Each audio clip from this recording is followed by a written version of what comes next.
Welcome to our digital library. Hello friends, आज का हमारा टॉपिक है अष्टांग हृदय सूत्र स्थान 14th अध्याय, जिसमें हम संतर्पण और अवतर्पण हम इन दोनों विधि को समझेंगे। क्या क्या संतर्पण में आता है और क्या क्या अवतर्पण में आता है। सो स्टार्ट करते हैं। द्विविध उपकर्मणीय संतर्पण अवतर्पण ब्रहणे लंघने।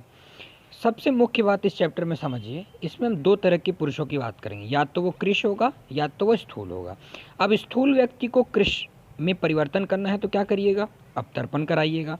और अगर कोई व्यक्ति लीन एंड थिन या कृश है तो उसको ओबेस बनाना है, स्थूल बनाना है तो क्या करिएगा, संतर्पण। संतर्पण ही ब्रहण है और अवतर्पण लंघन है। अवतर्पण depleting cleansing, it is also called लंघन, fasting, losing weight, imparting lightness. Generally ब्रहण की ट्रीटमेंट, ब्रहण में क्या क्या डोमिनेंसी है, पृथ्वी और जल, और लंघन में क्या आता है, रेस्ट ऑफ आकाश, वायु और अग्नि। स्नेहन रूक्षणम कर्म स्वेदनम स्तंभनम च यतः भूतानाम तदपि फंक्शन सच एज स्नेहन ऑलिएशन लुब्रिकेशन, रूक्षणम इम्पार्टिंग ड्राइनेस, स्वेदन स्वेटिंग थेरेपी, सुडेशन स्तंभन withholding obstruction are also two kind of ब्रहण एंड लंघन, स्नेहन स्तंभन और रूक्षण स्वेदन। लंघन therapy to make the body light thin imparts lightness to the body, it makes the body thin and light. दो तरह के शोधन समंस चेती द्विधा तत्रापि लंघनम, एक होती है शोधन और एक होती है शमन। शोधन में प्यूरिफिकेशन प्रोसीजर और शमन में पैलेटिव ट्रीटमेंट। शोधन प्यूरिफिकेशन प्रोसीजर आपने पिछले चैप्टर में पढ़ भी रखा है, जिसमें क्या क्या आएगा। शोधन ट्रीटमेंट एक्सपेल्स इम्बैलेंस दोषास आउट ऑफ द बॉडी, हमारे शरीर से बाहर निकालती है। इस अध्याय में 5 प्रकार से शोधन बताएं। पहला है निरूहण, डिकोटेशन एनेमा। वमन है एमिसेस, वॉमिटिंग थेरेपी। कैरेका विरेचन है, परगेटिव फॉर द बॉडी। फिर शिरोरेका है, शिरोविरेचन है, नश्य परगेशन फॉर द हेड। और अश्र रक्तमोक्षण है, तो ये ब्लड लेटिंग है। फिर शमन आ जाइए, palliative treatment is that which doesn't expel the increase dose of the body. इसमें क्या होती है, जो वेस्ट प्रोडक्ट होते हैं बॉडी से बाहर नहीं जाते। It does not increase the normal dose but makes the above normal dose normal, मतलब वो बढ़ाते नहीं हैं पर जो बढ़े हैं उनको कम करते हैं। In short shamana therapy brings imbalance doshas to normalcy. अगर एक लाइन में कहा जाए तो शमन चिकित्सा बढ़े हुए दोषों को कम करती है। शमन 7 प्रकार से बताया गया है, पाचन, दीपन, कुष्ठ, त्रुट, व्यामोह, आतप, मारुत। ये 7 टाइप के हैं। पाचन डाइजेस्टिव, दीपन हंगर प्रोड्यूसिंग, कुष्ठ विथ स्टैंडिंग हंगर, त्रुट विथ स्टैंडिंग थर्स्ट, व्याम फिजिकल एक्टिविटी, आतप एक्सपोजर टू सनलाइट एंड मारुत एक्सपोजर ऑफ ब्रीज। अब आता है ब्रहण। Stoutening therapy is also called शमन only because it elevates mitigates both वात एंड पित्त कॉम्बिनेशन। ब्रहणम शमनम त्वमेव वायु पित्त अनिलश्च। फिर आता है ब्रह्मणीय, मतलब पर्सन रिक्वायरिंग स्टाउटनिंग थेरेपी, किस किस को ज़रूरत है। ब्रहण किसको देना है, व्याधि कार्शित्व जिससे इमेशिएटेड बाय द डिजीज़, जो किसी व्याधि के कारण उसकी छीनताई है। भैषज्य इमेशिएटेड बाय मेडिसिन, अगर कोई मेडिसिन खाने के बाद उसमें छीणताई है, मध्य से छीणता आती है। फिर शोक छीणता, अगर मान लीजिए किसी को इमेशिएटेड बाय ग्रीफ, वो सदमे से गुजर रहा हो तो। फिर हु कैरीज हैवी लोड्स, जो ज़्यादा भार उठाता है तो। फिर हु हैज़ वॉक, ज़्यादा उसने चला है तो अधो। फिर पर्सन विथ चेस्ट इंजरी, जिसको उरद छत हो। फिर इसके बाद who is debilitated due to injury, किसी को छत शीर्ण है तो रूक्ष है। हु हैज़, जो वाताल हैं, person with vata body type. गर्भिणी है, प्रेग्नेंट है, शोतिका है, the women who has delivered. बाल चिल्ड्रन, वृद्ध द एज्ड, एंड ग्रीष्म in the month of summer, even the other people who are not indicated. Mention of Brahman by the use of meat, milk, sugar, ghee, enema prepared by sweet substances and oils, sleep, comfortable bed, oil massage, bath, comfort, rest और happiness of the mind। ये है method of Brihan.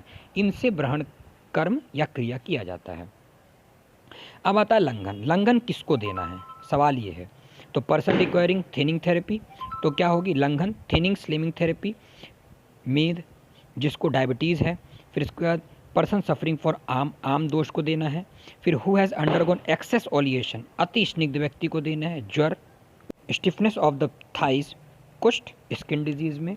विसर्प herbs, विदद्री एब्सेसेस, प्लीहा disease of spleen, शिरा कंठ अक्षी रोग, head throat and eyes रोग को। स्थूल 2000 ओबीज उन्हें देते हैं। फिर आता है indication for the langhana therapy, क्या क्या है। Those who are very obese उन्हें देना है। Strong and having predominance on pitta and kapha, जिनके पास डोमिनेंसी है पित्त और कफ का। फिर दोज सफरिंग फ्रॉम आम दोष, fever, vomiting, diarrhoea, heart disease, constipation, feeling of heaviness, excess of bleaching and nausea, ये हैं सारे जिन्हें लंघन देना है। इंडिकेशन फॉर समन टाइप ऑफ लंघन, those who are troubled by increase दोषा, जिन्हें परेशानी है दोषों के बढ़ने से। हु आर मीडियम स्ट्रेंथ, जिनकी स्ट्रेंथ मध्यम वर्ग का है, विथ मीडियम स्ट्रेंथ डिजीज, और उनकी डिजीज भी मध्यम है। Who are capable of withstanding strain by the control of hunger and thirst, those again of poor strength of the body and of the disease, exposing to them to breeze, sunlight and exercises, इनसे जो परेशानी है तो लंघन कराएं। फिर indication for the दीपन, पाचन and then शोधन, पहले दीपन कराइएगा, फिर पाचन कराइएगा, फिर शोधन यानी पंचक्रम। दोज आर मॉडरेटली ओबीज, जो मॉडरेटली ओबीज हैं, medium in the strength of the body and also of disease mention, जैसे first administered of digestive hunger and later with purification therapies. फिर those who are to be give लंघन, जिन्हें लंघन देना है, thinning therapy should not be given ब्रहण, तो उन्हें ब्रहण नहीं देना है। और those who are to be given ब्रहण शुड बी गिवन माइल्ड, मतलब इसको अच्छे समझते हैं, कहना चाह रहे हैं कि जिन्हें लंघन कराना है उन्हें हम ब्रहण नहीं करा सकते, पर जिन्हें हम ब्रहण करा रहे हैं तो उन्हें हम माइल्ड लंघन करा सकते हैं, मृदु लंघन कर सकते हैं। पर अगर बोथ लंघन एंड ब्रहण together simultaneously may depend upon the nature of the person.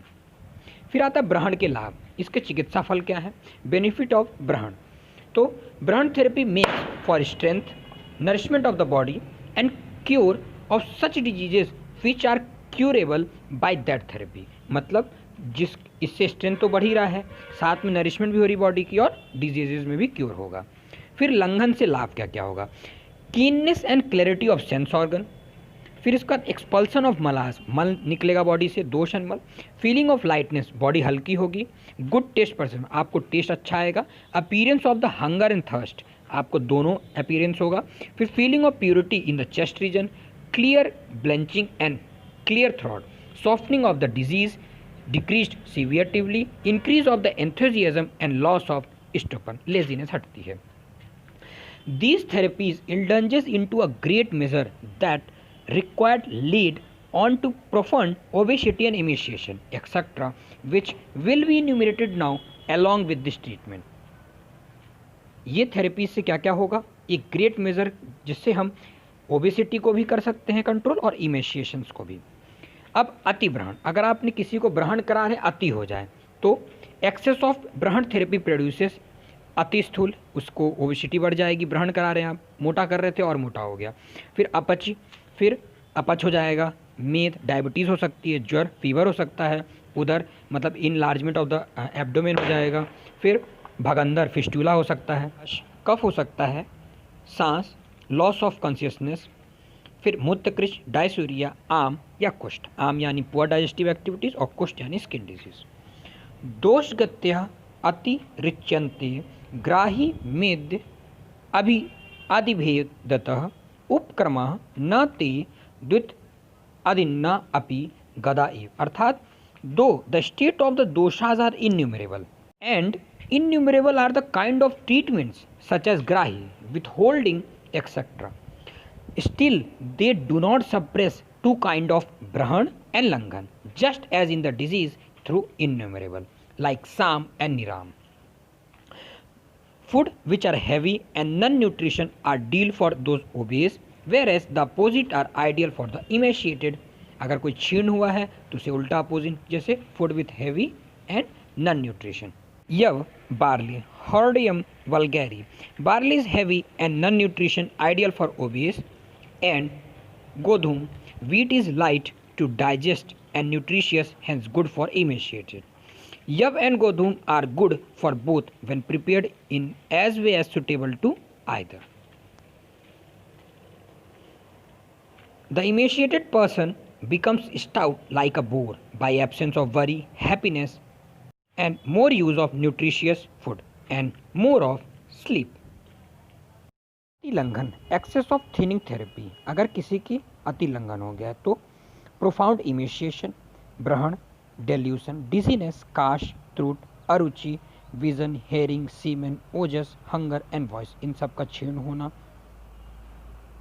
Fever, delirium, excess of talk, belching, exhaustion, vomiting, cutting pain in the joint and bones, ये सारी चीज़ें होती हैं. Emaciation is better than obesity. There is no treatment for obese, for neither Brahan nor Langan are capable of vanishing excess of fat and digestive activity and Vata. So, emaciation is better than obesity. Thank you.